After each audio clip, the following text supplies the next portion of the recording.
4 p.m. Good afternoon, everyone, and thank you for being on time. We do have few people who can't join us today due to other conflicts, but I'll start with reading the public forum. Those interested are invited to address the Hope Suicide Prevention Task Force on any subject not on today's agenda, orally via Zoom webinar. Speakers may provide their name and city of residence for the record, and comments may be limited to 3 minutes or less at the discretion of the meeting coordinator. As an item not listed on the agenda, no response is required from the city staff or the Hope Suicide Task Force, and no action can be taken. How's everyone today? I am going to share the agenda.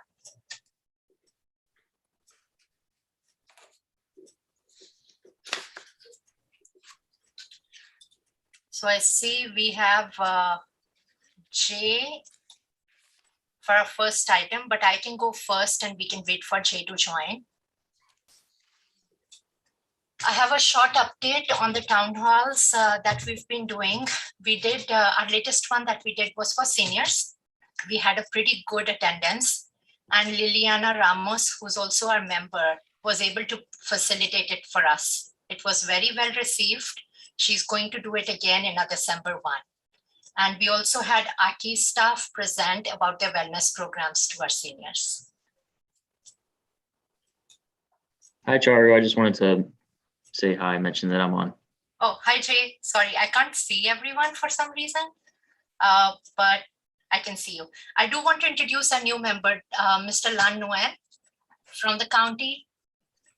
And he's also joining us today. We'll do a Hello, little. everybody. Hi, Mr. Nguyen. How are you? Thank you. Hello. So going back to Jay, any updates? Yeah, so just a couple updates from the suicide prevention program. We are still developing our campaign, and we're looking at our launch date to be the first week of December. And again, that's going to be our safe storage campaign. And so we're really excited about that. Another item that on safe messaging, a recent update is that we gave a safe messaging training to some Milpitas High School students to the union student paper. And that went really well. There were 14 student news reporters there. We had a really good discussion, and we're able to kind of have a chat with a couple individuals as well who wanted to talk about, you know, some specifics, and then we also were able to talk to the instructor who heads the newspaper about how to best kind of approach these moving forward. And there was a representative from Milpitas Union School District there as well to help answer any questions that the students had. So the training went really well, and we were happy to see the engagement with it. And I think that's mostly what we have to update on our end. Thank you, Jay. So that was really quick. You were able to talk to the students. That's awesome. Yeah, and actually I did think of one other update. I apologize.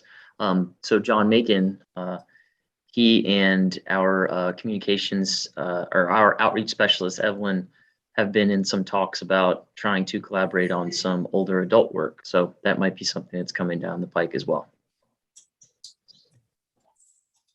Thank you for that update.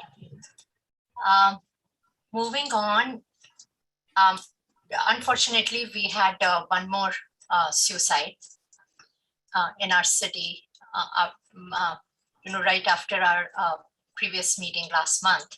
So today we are going to dedicate a lot of our time on Postvention Protocol discussion, and Tegan is going to lead it. So Tegan, I'll turn over to you. Okay, very good. So yes, unfortunately, we had a high school student take their life, and the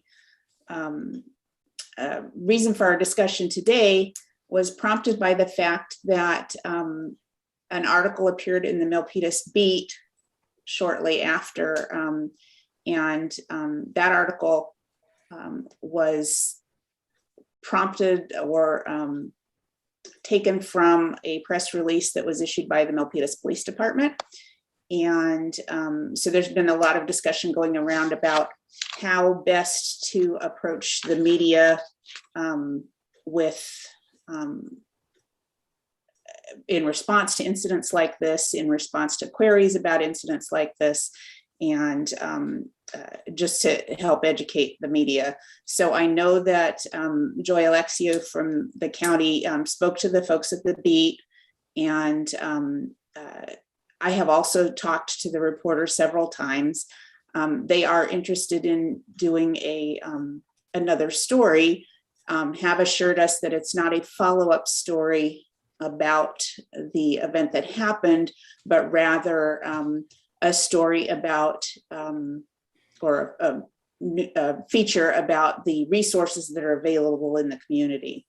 And so we've been as helpful as we can at providing numerous resources. I don't know if anybody from Cassie's on the call right now, but you guys can, if you are, you can expect a call from David at the beat, because one of the questions that he asked was, for guidance on how teens and parents should be dealing with mental health concerns as a result of the pandemic. And I'm not a mental health professional, so it was, really, it's something that I would feel much more comfortable having a mental health professional answer that question. Folks at the county, you may also be getting another call, because he asked again about the suicide data rates, and we pointed him to your page and the published information that's already there.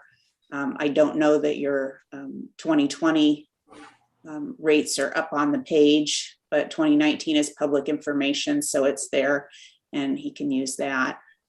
He has assured us again that his interest in the second story is really in making resources available to youth and families who might need them. But I think we wanted to have a discussion today about what is appropriate in terms of when we release information and what we release, and how we can best work with that. I don't see Captain Torres on the call, who's the PIO for our police department. So I would guess that yeah, Captain Torres is out of office. He's out of the office right now? Okay, yeah. All right. And I also don't see Charmaine, our PIO, on the call either. But they have both been invited, and we'll certainly keep them posted on anything that we discuss today. I know, Mego, you had some thoughts that you wanted to share on this item, so I wanted to invite you to speak. Yeah, so the suicide prevention program, we were supporting the school district when the suicide occurred, and a lot of, quote, good things happened in terms of protocols, and it was wonderful that there already was a postvention protocol in place. In talking about how everything happened afterwards, there was one area where hopefully in the future we never need to use this protocol again, but would be helpful if it does need to be used in the future, where I think the school district was asked to not share certain details about the student's death in the day or so immediately following. But then some of those details, namely that it was a suicide and the fact that Hayden went to Milpitas High, those were included in the police department's Facebook post and then subsequently shared in the Milpitas Beat article. So those two details, it just made it a little bit challenging for the school district response, because they were trying to kind of manage the rumor mill and provide support to their students and share the information out in an appropriate pacing and manner. So the fact that this information was out there in the broader community, but the school district was asked to not share these details, kind of put them in a tough spot. So I think that's something that we couldn't have really anticipated with the initial postvention protocol. So maybe now, given that this was the experience, maybe something can be added or adjusted within the protocol for future. So that was really the first area, is really the communication between law enforcement, the school district, and the media. And then some of the partners that we worked with also pointed out that it's really best practice if a suicide has taken place at home, as it did with Hayden, that it doesn't get announced publicly at all. And so that was another sort of best practice that we wanted to share and see if that would be possible going forward. I don't know, Officer Jameson, if you want to chime in at this point. I don't know how involved you were in the happenings over there when there was a decision to issue a press release.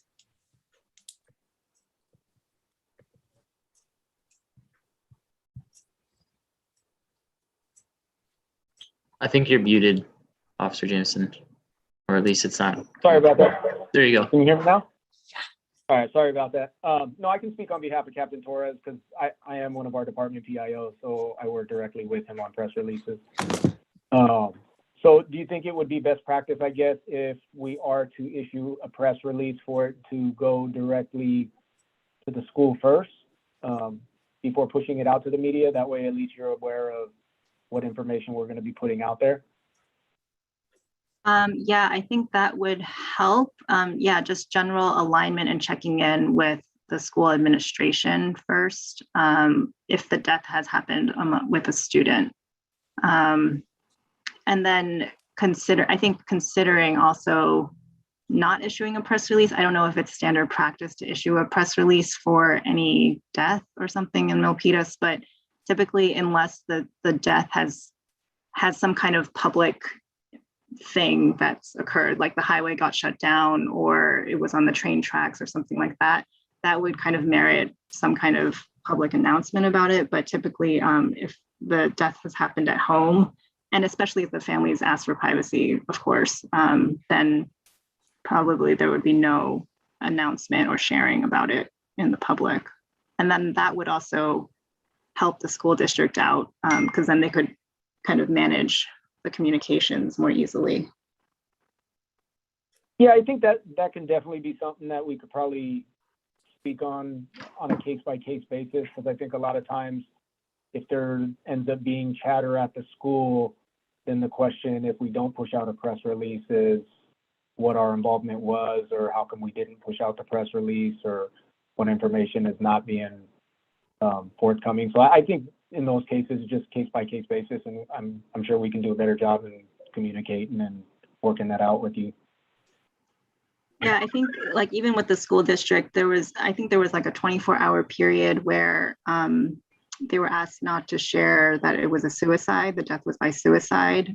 So even kind of keeping it general about a death in any public communications and having that in alignment with what the school district can and can't say would be helpful too.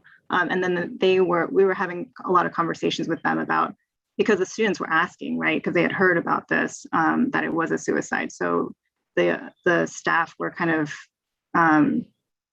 batting around different ideas of how do you not confirm or deny that it was a suicide, but still address the students' concerns about suicide and mental health and provide the resources. So there is a way to kind of work around it, but it does take a little bit of finagling and carefulness. I have a question. This is Marsha. Yes, Marsha. My question, and as you know, my family has experienced this. Why does there need to be a press release? As a family member, we would not have wanted a press release, and my sister died in Gilroy, and there was not a press release. Yeah, I mean, I think that's something we could probably talk about in the future. Like I mentioned, on a case-by-case basis, I think sometimes it's generated by media attention for a call because, I mean, on certain incidents, the media is scanning, listening to radio traffic, seeing what's going on, and then we field phone calls from them, and then their expectations or press releases are forthcoming. So I think it's one of those situations where we can just take it on a case-by-case basis. And I know it, like in this case, the family was they wanted to help, they wanted everything they could possibly have, and I think the decision was made, obviously, to push out a press release on this one. I'm working with a family for the previous suicide that happened in September. Close-knit community, and they had the same feedback that they wish there was no press release. Can you say that again? So I'm working with a family from the previous, suicide that happened in September in Milpitas. And they had the same feedback for me. They don't want to, they're obviously not ready to join the task force or anything right now, but they were wondering why there was a press release. The wife didn't really want a press release announcing how it happened. So that was one of the feedbacks from them as well. And I would just like that one. Oh, go ahead. I would just like to add, if the police department felt there needed to be a press release, I question why you would have to post it on Facebook. I just feel like that isn't, as a family, we were devastated as it was, and having something posted like that on Facebook would only have made the situation even worse. I think most that's why we don't families put any would not personal- want a press release, as well as the school not having time to be able to deal with this, right? Get slammed. So anyways. We can probably work on our postvention protocol and help clarify, like you said earlier, that, there are certain instances where we have to respond publicly to the media if the death impacted other people, took place in public, that kind of thing. But yeah, maybe there's some way we can work with PD to get a protocol for when it's not impactful to other people, and how we determine whether it's of a level that they need to issue something. Yeah, and I would question why they need to post it on social media such as Facebook. Well, social media for press releases is one of our main outlets for submitting a press release. I mean, we obviously email them to the media, and then we post it on all our social media outlets. I mean, we do try to keep it vague where it doesn't identify or it doesn't have any personal identifying information on individuals. I mean, our goal is obviously to be transparent without giving out that personal information on specifically who it is.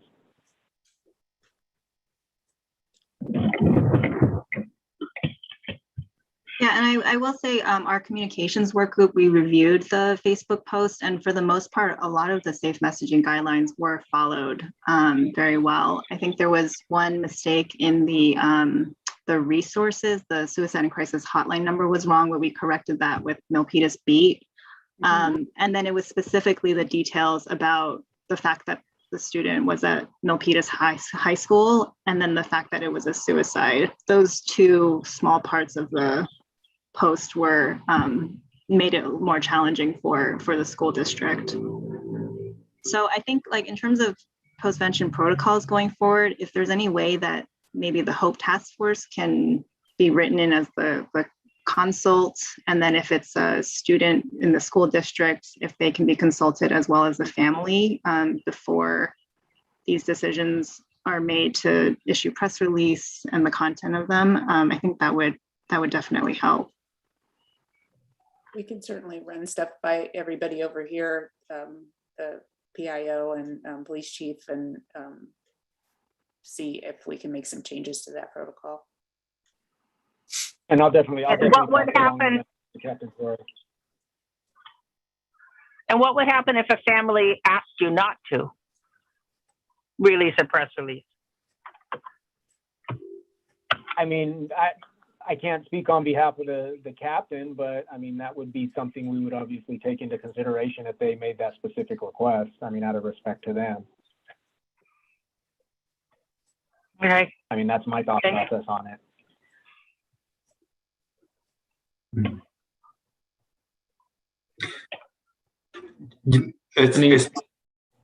It's probably worthwhile to look at the current practice, standard of practice, policy and procedures. Then from there, we can see if there's a way to add additional language.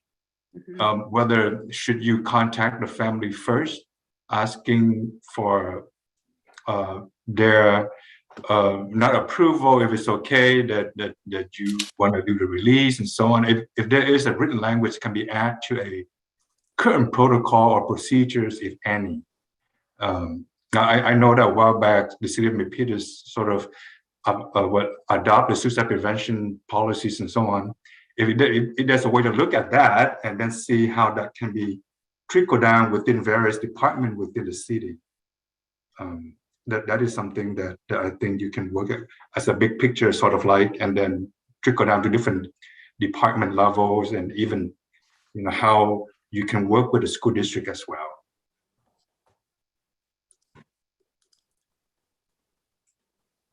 And the school districts often encounter this too, and they work closely with the families. So they definitely prioritize respecting the family's wishes. So if the family does not want to share that it was a suicide, they'll respect that. But oftentimes there'll be conversations in the days and weeks following where the school district will check back in with the family and say, you know, for the sake of prevention and providing mental health resources to the students, are you okay now if we share that it's a suicide, or for this specific purpose, or for at this particular time? So things can also change, you know, over time. And it's just about kind of checking back in with the family, and maybe that's something the Hope Task Force can help to facilitate. Sounds like at the very least, maybe there courtesy notifications that something is going out would be helpful, even in an instance where we have to release something. And if it's felt that it has to be released, that it be done in consultation with Hope at the minimum, because one thing is mentioning that the death is under investigation versus the death is under investigation as a suicide can be something that's a small remedy just to provide a little bit more of that confidentiality to the situation that might be helpful.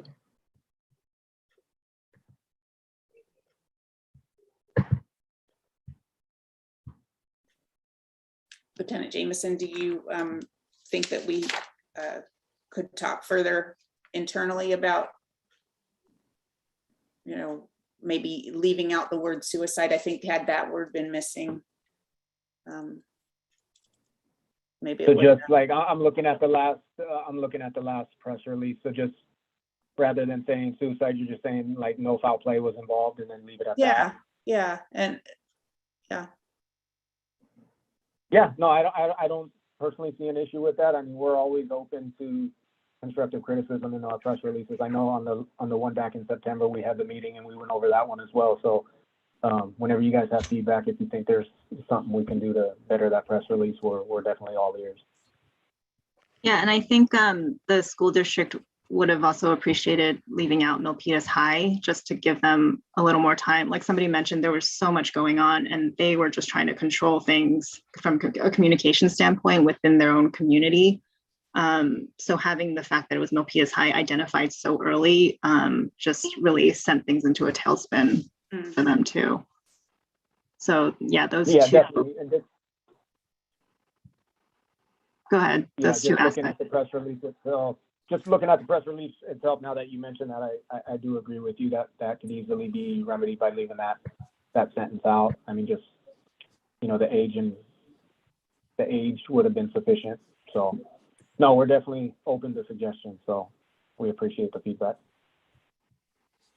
we said Thank we're you. gonna put our postvention protocol into place. It was kind of a work in progress, and we hoped we'd never have to put it into action. And we've had to put it into action twice now, and it's still a work in progress. I'm pleased with the things that went well, and I appreciate everybody identifying ways that we can continue to improve the process.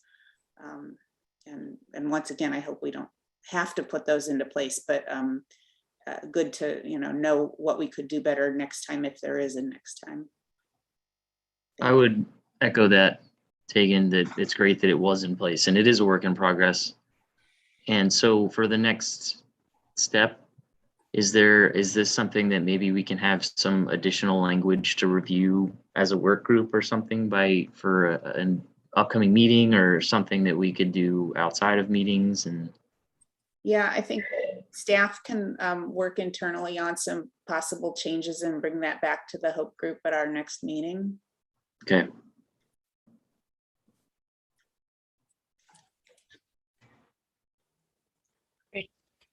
Thank you, Tegan, and You're thanks everyone. I think that was a very good discussion.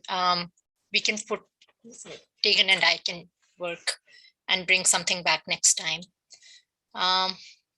Going to our holiday magic.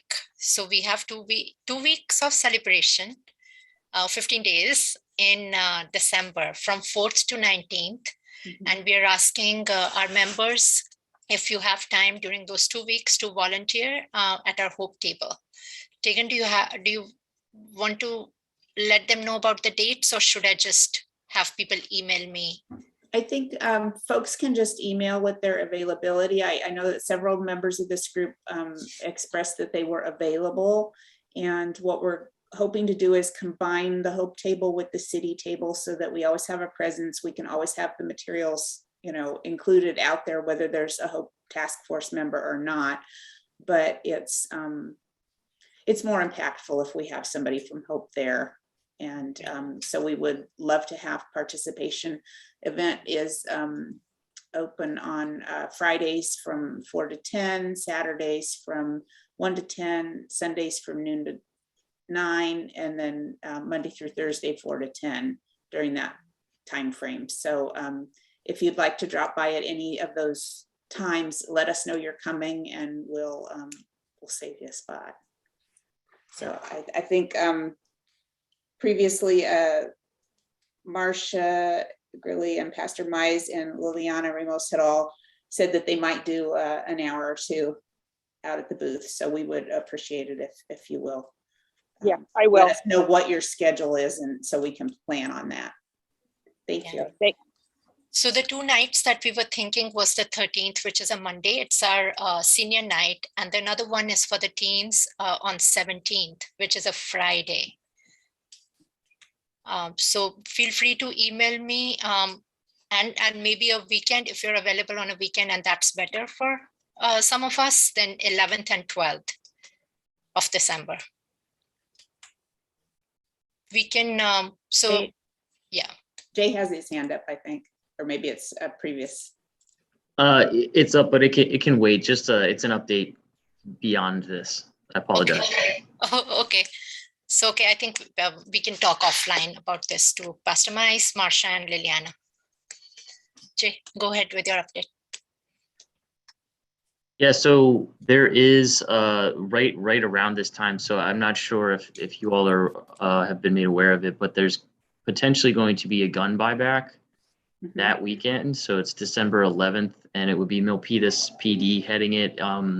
Supervisor Lee's office was the one that was encouraging this. Tegan, I saw you nodding, so you might be aware of it. But we sit on the gun safety and violence prevention work group with the DA's office, and they said that they were meeting to more or less confirm that it's going to happen on December 11th, but they have not gotten back to us to officially say, yes, it's a go. But that's just something I want to update the group on. And if I get more information on that, I can provide it. And if you all get more information, it'd be great to send it our way too. So I think that they've reserved space at the community center for that. So it's not adjacent to Holiday Magic, but certainly Holiday Magic leading up to the 11th would be a great opportunity for us to let people know that this is coming and, you know, point them your way. Yeah, because or we always, at previous gun buybacks, we work with the public health department and would often hand out packets with some suicide prevention resources in them. So it could be something that's of interest for Hope as well. Mhm. Yeah, if there's any HOPE task force related materials or Milpitas specific services, information resources, we could include that Great. in the packets.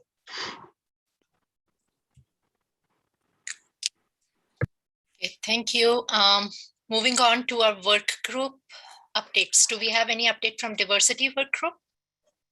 We do not. Do not. Okay. Teens. Nothing new to report. We're gonna, Anthony and I will schedule something in the next 2 weeks with the group. So we'll have something next time. Perfect. Thank you, John. I think we talked about no partnership with public safety. Actually, we have Lieutenant Jameson, do you want to share about the trainings? I think those were still going on last time we met and probably are done now, that first round of training with NAMI. Yes, so I think last time we spoke, NAMI had come out on 2 of the days to do our day shift and swing shift, or day shift and midnight briefings. And they came out an additional 2 times to cover both the swing shifts on the front end of the week and the back end of the week. So they, all the patrol officers loved it. I mean, it was a great informational for them to get those resources and truly understand what it is that NAMI had to offer. So we look forward to the next one, not with NAMI, but with the other groups that we had talked about as well. Good. Thank you. I'm so glad that they're enjoying it and getting valuable information from it. So since I'm the co-president at NAMI Santa Clara County, I'll pass your good comments on to the folks back in the office. I'm glad to hear it was beneficial. Mm-hmm. Yes, please do. And it wasn't only beneficial for them to know the resources to help people out while they respond to calls, but a couple officers that I spoke with said just from a personal level, it helped them out too, because they have family members that could benefit from the program. Yeah, I've heard that a number of times after a number of presentations. So we're glad that that happened also.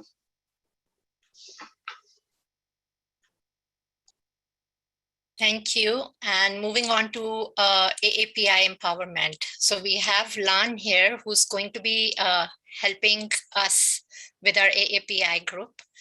He's going to be on committee. I'll update the agenda next time. But we had a meeting yesterday, and we are moving on with our healing circles for AAPI youth and AAPI adults. We have scheduled it for February and March. And I think right now we'll offer both these on Zoom to encourage participation for people who are either working or are in school, and then see how it goes. Maybe next quarter in the summer, or in the summer actually, we might be able to offer it in person.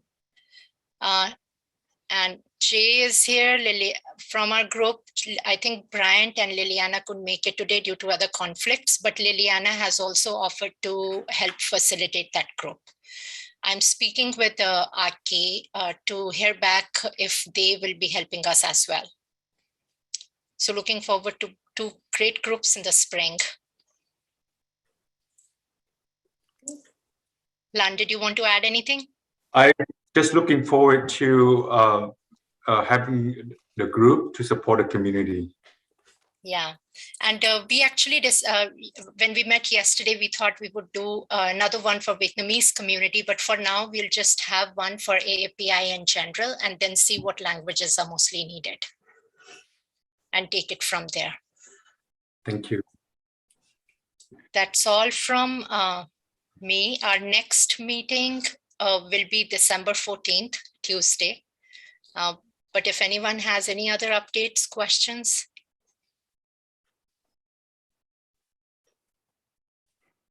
Make a quick comment. Yes. especially because I can't see if Marcia's still on, but she was so instrumental along with a few other people at this meeting about getting the Milpitas city suicide prevention policy. That work we've continued. So on November 17th, City of Saratoga will be hearing a policy. And on November 30th, hopefully, because the mayor of the city of Los Altos will bring it up at tonight's meeting to try and get a policy hearing agendized for November 30th. So we're moving on with trying to get the rest of the cities in Santa Clara County. But for some of us who serve on the larger county committee, we're grateful that Milpitas was so proactive in the work that you did to end up formulating this committee. So count yourself in the forefront of the work that we're doing. Thank you, Vic. We do have a really good group. I met with Marcia and Pastor Mice recently in person. And yeah, I'm just so glad we did. Yeah, I enjoyed meeting with you in person. I know that now that we're opening up in person, it seems like so much better, right? To meet in the same room. Yes. Rather virtually. Yes. Definitely. So if we don't have anything, then we'll meet on December 14th, but hopefully some of you can join us for Magic on Main. And I'll send out the emails. Thank you. Great. Thank you. Bye-bye. Bye. Thank you. Right. Have a good day. Bye. Have a good day. Thanks Everyone. for December 9. Bye.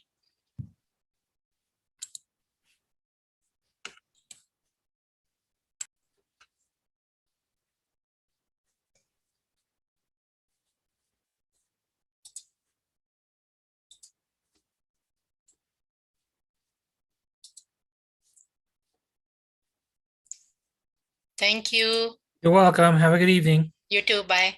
Bye-bye.